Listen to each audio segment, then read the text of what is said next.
សមរភូមិដែលពោពេញដោយស្លាកស្នាមនៃសង្គ្រាមលោកលើកទី1ទីលានប្រយុទ្ធដែលបានជាប់គាំងដោយសារលេនដ្ឋានខ្សែបន្លាលួសនិងសេចក្តីស្លាប់អស់រយៈពេលជាច្រើនឆ្នាំគ្មានភាគីណាមួយអាចវាយចំនួនខ្សែការពារបានឡើយរាល់ការវាយលុកតែងតែបញ្ចប់ទៅក្នុងលទ្ធផលដដែលៗគឺទាហានដែលព្យាយាមឡើងចេញពីលេនដ្ឋានរត់សម្រុកទៅមុខហើយក៏ដួលស្លាប់មុនពេលទៅដល់ជួរកងទ័ពសត្រូវទៅទៀតនៅពេលនោះគំនិតមួយដែលនឹងផ្លាស់ប្ដូរការធ្វើសង្គ្រាមជារៀងរហូតក៏បានកើតឡើងនោះគឺម៉ាស៊ីនដែលអាចឆ្លងកាត់លេនដ្ឋានកិនកំទេចបន្លាលួសនិងអាចរស់រានចំកណ្ដាលក្របកាំភ្លើងរាប់ពាន់គ្រាប់បាញ់សម្ដៅមកវាគឺរថក្រោះ Mark I នៅក្នុងឆ្នាំ1915កងទ័ពចក្រភពអង់គ្លេសបានប្រឈមមុខនឹងការពិតដ៏ជូរចត់មួយនោះគឺយុទ្ធសាស្ត្របែបបុរាណបានបរាជ័យសមរភូមិនៅភាគខាងលិចបានក្លាយជាការជាប់គាំងដ៏រ៉ាំរ៉ៃលាតសន្ធឹងរាប់រយគីឡូម៉ែត្រលេនដ្ឋានត្រូវបានសាងសង់ឡើងខ្វាត់ខ្វែងពេញដីការពារដោយរបងបន្លាលួសយ៉ាងក្រាស់និងកាំភ្លើងយន្តធន់ធ្ងន់ទោះបីជាទាហានមានភាពក្លាហានយ៉ាងណាក៏ដោយក៏ពួកគេមិនអាចរុលទៅមុខបានដែរ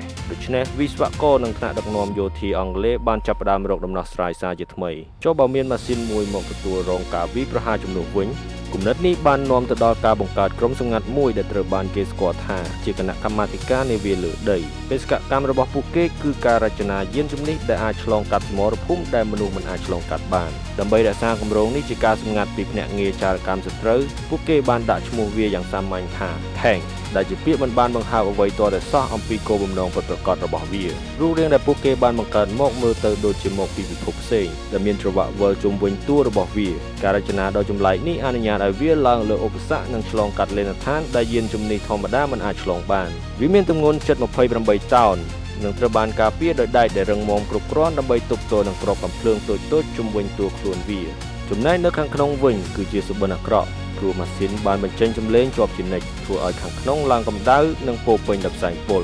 សីតុណ្ហភាពអាចឡើងលើសពី40អង្សាសេសម្លេងវាថ្លង់ខ្លាំងរហូតដល់ការប្រស្រ័យទាក់ទងគ្នារវាងសមាជិកក្រុមនាវិកស្ទើរតែមិនអាចទៅរួចមនុស្ស8នាក់បានបញ្ជាក្បាលម៉ាស៊ីននេះដោយធ្វើការក្នុងស្ថានភាពដ៏លំបាកបំផុតដើម្បីគ្រាន់តែឲ្យវាធ្វើចលនាបានរថក្រោះ Mark I មានពីរប្រភេទឈ្មោលបំពាក់ដោយកាំភ្លើងធំនៅសងខាងសម្រាប់កំទេចទីតាំងសត្រូវចំណែកប្រភេទញីបំពាក់ដោយកាំភ្លើងយន្តជាច្រើនដើមសម្រាប់បង្ក្រាបកងទ័ពថ្មើរជើងវាមិនមែនជារថក្រោះដែលមានល្បឿនលឿននោះទេវាធ្វើចលនាក្នុងល្បឿនដើររបស់មនុស្សប៉ុណ្ណោះគឺប្រហែល6គីឡូម៉ែត្រក្នុង1ម៉ោងប៉ុន្តែល្បឿនមិនមែនជាគោលដៅរបស់វាឡើយគោលដៅរបស់វាគឺរស់និងបន្តរលទៅមុខការបង្កើតម៉ាស៊ីនបែបនេះគឺជាបញ្ហាប្រឈមដ៏ធំជាពិសេសក្នុងអំឡុងពេលសង្គ្រាមរថក្រោះ Mark I មួយគ្រឿងមានតម្លៃប្រហែល 5,000 ផោនក្នុងឆ្នាំ1916ប្រសិនបើធៀបនឹងតម្លៃសម័យបច្ចុប្បន្នវាមានតម្លៃរាប់សែនដុល្លារហើយនេះមិនមែនគ្រាន់តែជាលុយដែលចំណាយនៅលើអាវុធនោះទេវាគឺជាលុយដែលចំណាយលើការពិសោធន៍គ្មាននរណាម្នាក់ដឹងច្បាស់ថារថក្រោះនេះនឹងដំណើរការក្នុងការប្រយុទ្ធពិតប្រាកដឬយ៉ាងណានោះទេប៉ុន្តែចក្រភពអង់គ្លេសសុខចិត្តប្រថុយព្រោះបើសិនបើវាជោគជ័យវាអាចនឹងបញ្ចប់ការជាប់គាំងដែលបានបំផ្លាញជីវិតមនុស្សរាប់លាននាក់ខណៈពេលនៃការសាកល្បងពិតគឺនៅថ្ងៃទី15ខែកញ្ញាឆ្នាំ1916ក្នុងអំឡុងសមរភូមិសូមីហើយវាជាលើកដំបូងក្នុងប្រវត្តិសាស្ត្រដែលរថក្រោះត្រូវបានបញ្ជូនចូលទៅក្នុងសមរភូមិសរុបមានរថក្រោះ Mark I ចំនួន49គ្រឿងត្រូវបានដាក់ពង្រាយប៉ុន្តែសមរភូមិគឺជារឿងដែលមិនអាចស្មានទុកជាមុនបាននោះទេរថក្រោះជាច្រើនត្រូវបានខូចមុនពេលទៅដល់សមរភូមិមុខជាចុងក្រោយមានរថក្រោះប្រហែលតែ15គ្រឿងតែប៉ុណ្ណោះដែលបានចូលរួមក្នុងការប្រយុទ្ធពិតប្រាកដទោះជាយ៉ាងណាក៏ដោយអ្វីដែលបានកើតឡើងបន្ទាប់បានផ្លាស់ប្ដូរអ្វីៗគ្រប់យ៉ាងនៅពេលដែលម៉ាស៊ីនដែកទាំងនេះរំកិលទៅមុខពួកគេបានធ្វើឲ្យអ្នកដែលបានឃើញវាតក់ស្លុតជាខ្លាំងទាហានអាល្លឺម៉ង់មិនដែលជួបអ្វីបែបនេះពីមុននោះទេគ្រាប់កាំភ្លើងបានបាញ់ផ្លាតចេញពីពាដែកខ្សែលួសបន្លាត្រូវបានកិនកំទេចនៅក្រោមច្រវាក់លេនដ្ឋានដែលធ្លាប់បញ្ឈប់កងទ័ពទាំងមូលស្រាប់តែត្រូវបានឆ្លងកាត់យ៉ាងងាយស្រួលទោះបីជាពួកវាមានសភាពយឺតនិងមិនសូវទុកចិត្តបានក៏រថក្រោះទាំងនេះបានបង្កើតនូវភាពភ័យខ្លាចនិងការច្របូកច្របល់ដល់សត្រូវបានដែរជាលើកដំបូងដែលការជាប់គាំងនៃសង្គ្រាមចាប់ផ្ដើមមានសង្ឃឹមព្រោះរថក្រោះ Mark I បានបង្ហាញពីអ្វីដែលសំខាន់មិនមែនបង្ហាញពីភាពល្អឥតខ្ចោះនោះទេបន្ទាប់ពី Mark I បានបង្កើតឡើងប្រទេសនានាបានចាប់ផ្ដើមវិនិយោគយ៉ាងច្រើនលើរថពាដែកការរចនារថក្រោះបានប្រសើរឡើងយ៉ាងឆាប់រហ័សមានពាដែកដែលរឹងមាំជាងមុនម៉ាស៊ីនល្អជាងមុន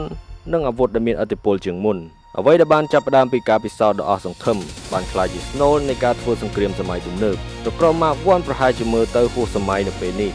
យឺតរអាក់រអួលនិងមិនសូវស្អាតប៉ុន្តែនៅឆ្នាំ1916វាគឺជាបដិវត្តន៍វាគឺជាចម្លើយចំពោះបញ្ហាដែលមិនអាចដោះស្រាយបានម៉ាស៊ីនដែលបានកើតចេញពីការអស់សង្ឃឹមបានប្រែក្លាយអនាគតនៃសង្គ្រាមហើយគ្រប់រថក្រោះដែលបានកើតមកក្រោយៗទៀត គ្រប់រដ្ឋពាដៃដែលកំពុងរំកិលលើសមរភូមិនាពេលបច្ចុប្បន្នសុទ្ធតែមានប្រភពដើមចេញពីយក្សដៃដំបូងគេបង្អស់នោះគឺ Mark I ជាម៉ាស៊ីនដែលបានបំបែកការជាប់គាំងនិងបានណែនាំពិភពលោកឲ្យស្គាល់នូវសង្គ្រាមប្រភេទថ្មី